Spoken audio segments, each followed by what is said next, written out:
Shalom, and welcome to Parsha Highlights and Insights. This is Rabbi Avraham Fischer. This week, we read Parashat Shemini, and Shemini means the eighth because it's the eighth day of the installation of the Kohanim, Aharon and his sons. This is known as the Miluim.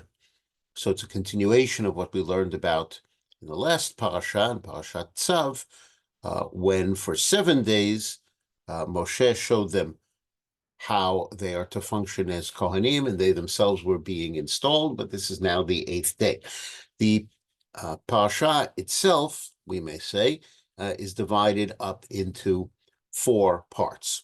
The first part is this 8th day, this monumental 8th day. This is going to be the beginning of the Kohanim themselves functioning as Kohanim, which they will continue to do. Aharon is to offer his personal Miluim offerings. One is a calf as a chatat, and the other is a ram as an olah. Remember, chatat is a sin offering, or in this case, maybe a purification offering, and olah is a burnt offering. Then Aharon will offer the people's offerings, a goat as a chatat, a calf as an olah, and a sheep as an olah, then a bull as a shlamim, a peace offering, a ram as a shlamim, followed by a mincha, a grain offering. And when this will all be done, the glory of Hashem will appear. And so Aharon and his 4 sons, Nadav, Avihu, Elazar, and Itamar, begin the offering on this 8th day, which is really the first day of their functioning fully as Kohanim. First, Aharon brings his 2 Miluim offerings and the people's 5 offerings and mincha. And Aharon and Moshe bless the people for having built the Mishkan, for having brought Hashem's presence into the midst of the people. So the glory of Hashem appears to the people, and a fire emerges from Hashem and consumes the offerings on the altar. This glorious and joyous occasion, however, is shattered by the sin of 2 of Aharon's sons, the 2 oldest ones, Nadav and Avihu. They bring strange fire that they had not been commanded, and incense into the Mishkan, and a fire consumes them. It seemed the same fire that came from Hashem to consume the sacrifices also consumes them, punishing them for going where they weren't supposed to go, doing what they weren't commanded to do without consulting. And so the fire consumes them, and Moshe offers words to Aharon, words of consolation that his 2 sons must have been very holy to have been the sanctification of this moment. But Aharon remains silent, just accepting Hashem's decision. Moshe gives the instructions that the bodies have to be removed from the Mishkan, and Aaron and his remaining 2 sons, Elazar and Itamar, are at this point to observe no mourning because they are in the midst of offering the sacrifices. And in the midst of this, Aaron receives a divine revelation in which he is given instructions about the mitzvah that refers specifically to Kohanim, that is to say, the prohibition against drinking wine and other intoxicants when they are serving in the sanctuary. Aharon receives the command. This is, in a sense, reward for his remaining silent and accepting Hashem's decision, that he also receives the divine revelation. And the instructions are that whenever Kohanim are serving, they must refrain from drinking wine or other intoxicants. And also when they decide Torah law, they must refrain, and that would also be true of anyone else who makes a decision of Torah law, has to avoid any intoxicant. Then Moshe commands Aharon and his sons to continue with the rest of the offerings, to eat the mincha and the offerings. But he notices that one of the sacrifices has not been offered completely. He asks about the people's goat chatat. And he asks Elazar and Itamar, it was burned rather than being eaten, which is what was supposed to have been done. Why was it not eaten? And they do not answer. Instead, Aharon, their father, speaks on their behalf, saying that it would not be proper, and that is the halacha, under the circumstances, for them to eat this sacrifice. And he says, would it be acceptable to Hashem to partake of the sacrifice under the circumstances? And Moshe accepts this answer. Indeed, he is reminded that this is the halacha. What follows in the second section of the Parsha are certain mitzvot that really go to the heart of what makes the Jewish people holy, because that's what most of the book of Vayikra is going to be about, creating the Jewish people as holy people. And it starts with something very, very basic, namely food, eating. Which foods Jews are permitted to eat and which they are prohibited from eating. And Kohanim are very much involved in instructing the people how to identify kosher species.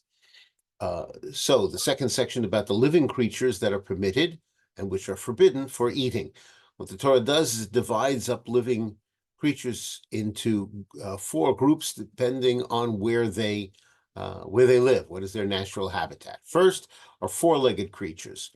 In order for a 4-legged creature to be permitted, it requires 2 signs: completely split hooves, and it must chew its cud. Any creature that has only one is forbidden. The Torah enumerates those. The second group are creatures that live in the water. Anything that lives in the water, fish, seafood, whatever it may be, once again require 2 signs. They require fins and scales. The third group are flying creatures, not only birds, but anything that is capable of flight. And what the Torah gives is a list of forbidden flying creatures, from which we should try to figure out which are the permitted flying creatures. The fourth group are flying insects, most of which are not permitted. However, the Torah says that there are signs and names of certain species of locusts that are permitted for consumption. Most Jewish communities have lost the skill of identifying permitted locusts. The Jewish community of Yemen, of Teiman, has maintained that tradition. The third section of the Parasha continues the idea of holiness and ventures into the realm of tum'ah, ritual impurity. Once again, this will require the help of the Kohanim in instructing. What the Torah deals with here is the type of tum'ah that is contracted through touch, direct physical contact, and carrying, moving something even without touching. One is nevela, the carcass of forbidden animals, and a person who has either direct physical contact or carrying is tamei for 1 day. Then there are shiratzim, creepy crawlies, as we might say, lizards in the type, but the Torah gives a list of 8 specific shiratzim that when they are dead, one has direct physical contact with them, one becomes tamei for 1 day. The Torah also goes on to say that not only can a person become tamei, utensils can become tamei. First of all, It depends on the type of material that the utensil is made of. Materials are wood, cloth, leather, and sackcloth, and they can become tamei for 1 day.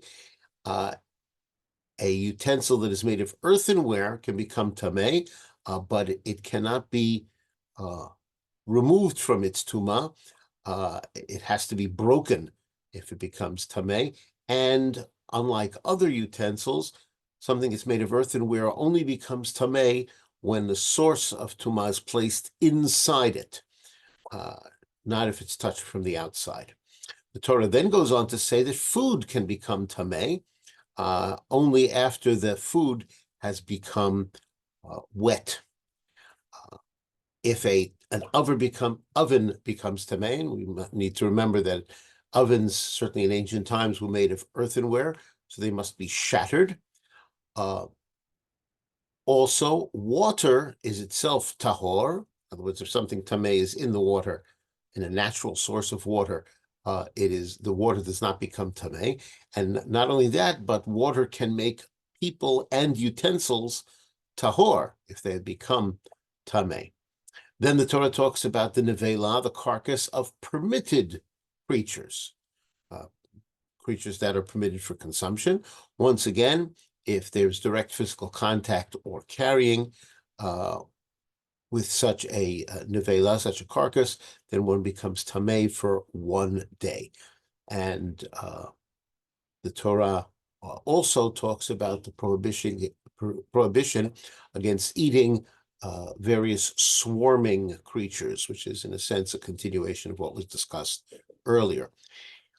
The fourth and last part of the Parsha is a kind of a conclusion, saying that what the Torah is striving for is to teach us not to make ourselves repulsive, but rather to sanctify ourselves, because Hashem says, I am sanctified.